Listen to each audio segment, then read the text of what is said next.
The longest 2 minutes, right?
Officio Member Lawson, Vice Chair Thomas, Here. and Chair Hernandez. Here.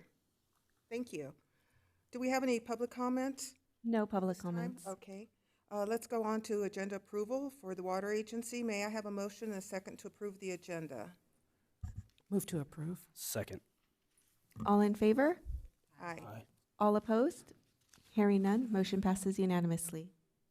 Okay, we will now consider items on the consent calendar, which will be enacted in one motion unless an agency member has a request to remove the item for discussion. May I have a motion and a second to approve our consent calendar? Move to approve the consent calendar items 1 minutes, 2 register of disbursements, and 3 monthly operational report. Thank you. We need a second? Second. Thank you. Okay, all in favor? Aye. All opposed? Hearing none, motion passes unanimously. Very good. Moving along. So our first business item is the Port Hueneme Water Agency Audit Report, fiscal year 2023-24. We have staff here, so staff, are you ready to present the report? Yes, and I'll be introducing Ashley Chaparro, our interim finance director. Ashley has served the city as our assistant finance director for the last several years, and with our finance director moving on to VCTC a couple months back, Ashley was willing to step into the interim role, and so I'm going to hand it off to her to give us the audit report for the PHWA. Thank you, and welcome, Ashley.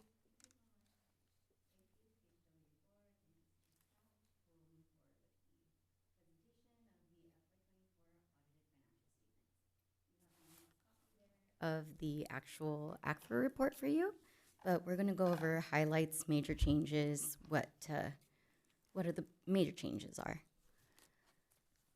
So looking at the ACFR, the audit was done by Brown Armstrong Certified Public Accounting Firm in accordance with GAAP standards.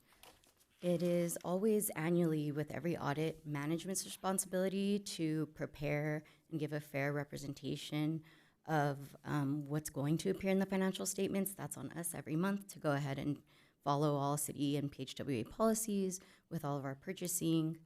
And the auditor checks us on everything, and it's their role to obtain a reasonable assurance about whether the statements that we're providing them are free from material misstatements.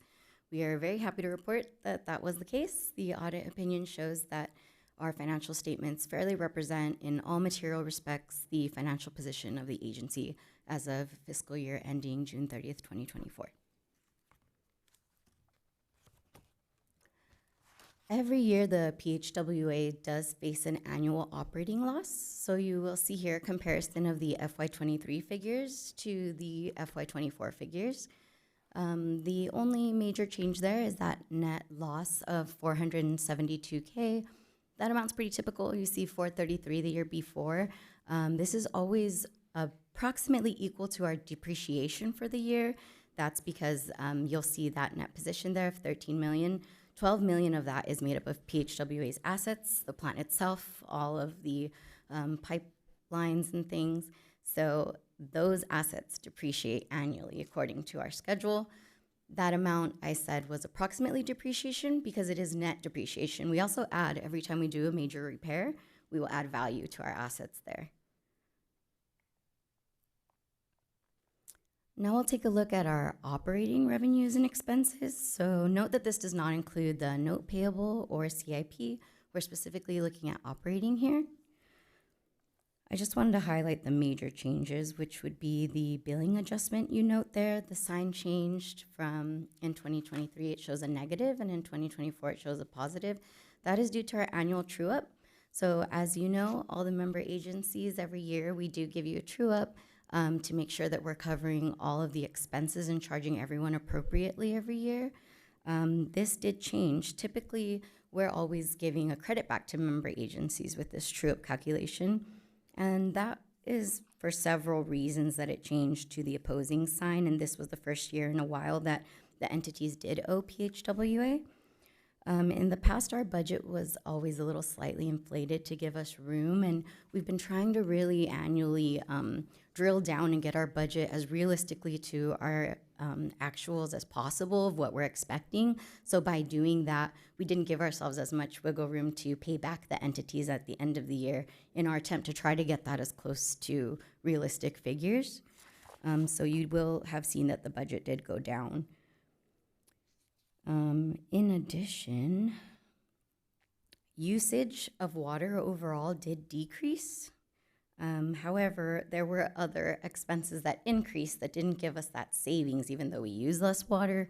The water amount you'll see on the expense side for water purchases did not go down much, and that was for a couple reasons. So moving on to the expense side, as I mentioned, water, even though usage was down, the United Taker Pay did go up, and we paid that, as well as the off aqueduct charges located at the bottom there. Those went up as well. Ashley, if I could just interrupt real quick, just for the board's benefit, she's referring to page 10 in your staff report. Okay. Thank you. So those were shown the expenses that did go up, that did affect the true up. In addition, the other change was the water plant operating expenses increased. That was due to overall employee costs and the pension costs that were passed on, as previously noted in a prior audit, that we will continue to pass those on to the agencies annually. The other third increase in operating expenses was we did have to cover the operational audit this past fiscal year. So that was another increased expense. So overall, again, revenues over expenses due to the true-up and us capturing those total costs. The only loss there mentioned is that same net depreciation of capital assets.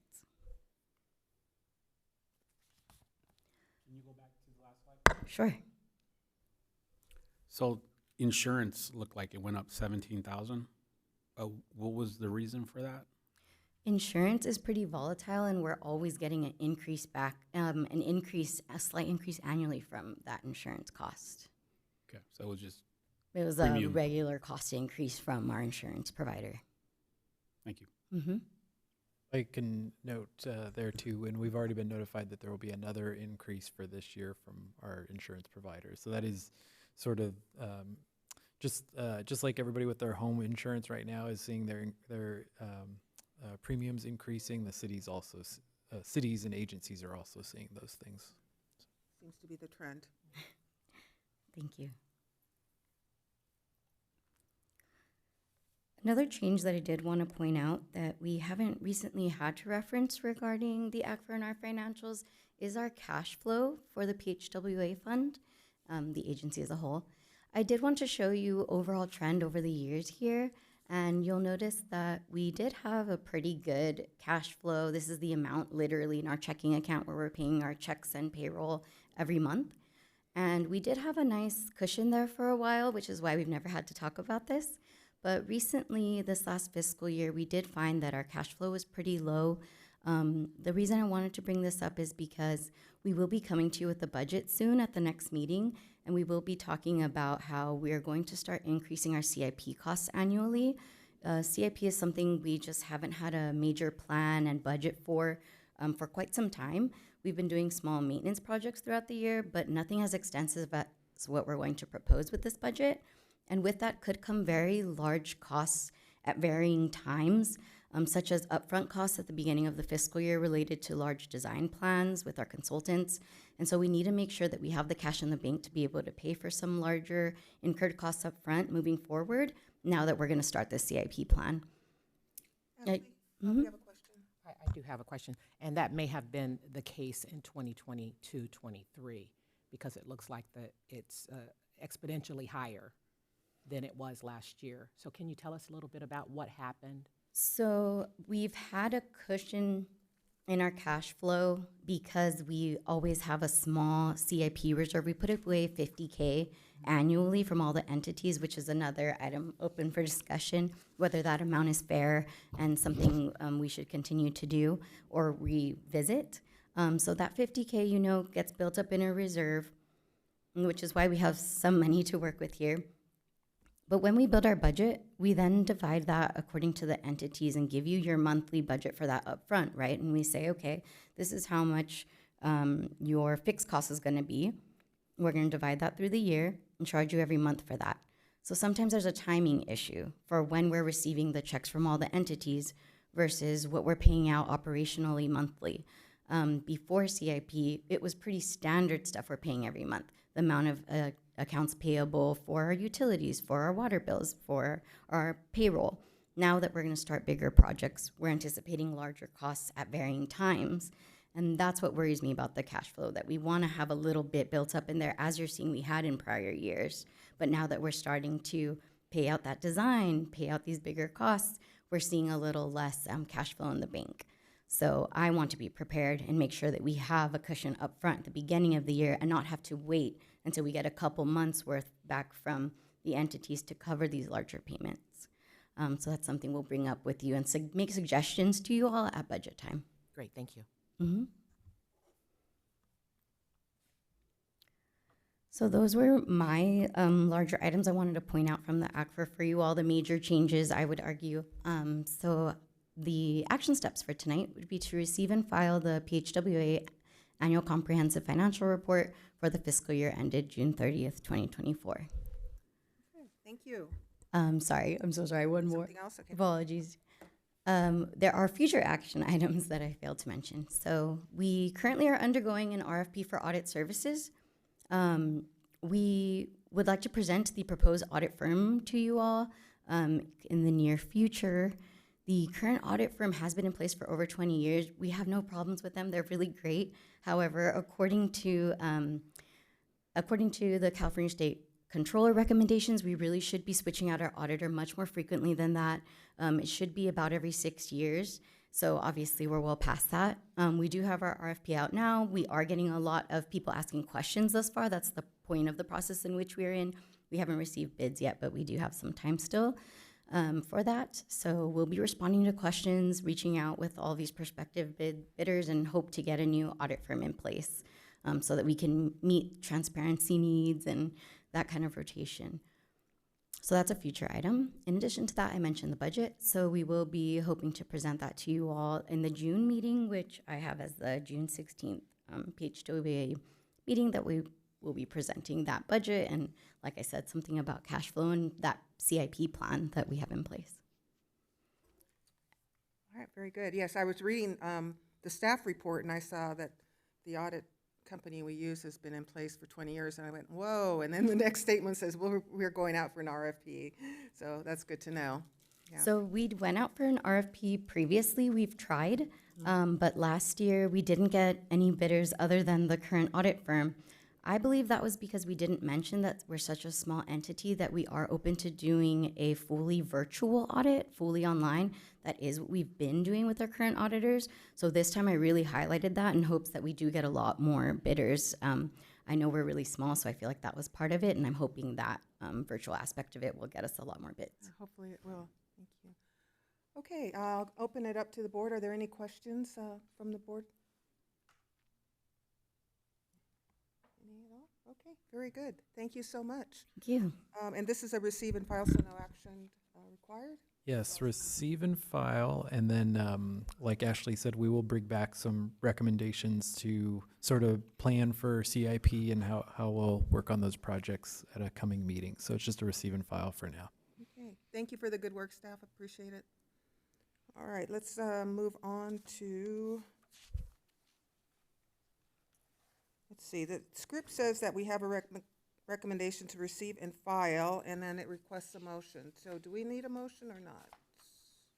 It's up to you. You can make the motion to receive and file, or we can just say there was board All consensus right, to let's receive just and go file. ahead and do that for the record. Can I have a motion to receive and file the agency fiscal year FY 2023-24 annual financial audit report in a second? Yeah. Move to receive and file. Second. Okay. All in favor? Aye? Aye. All opposed? All right. Hearing none, motion passes Thank unanimously. you. All right, we're on to agency members' reports, comments, and requests for future agenda items. I'd like to remind agency members that all requested items will require a motion, a second, and a majority vote to be placed on a future agenda. Does anyone have any reports, comments, or requests for future agenda items? I see heads shaking no. I have one question. After our meeting back, what was that, February?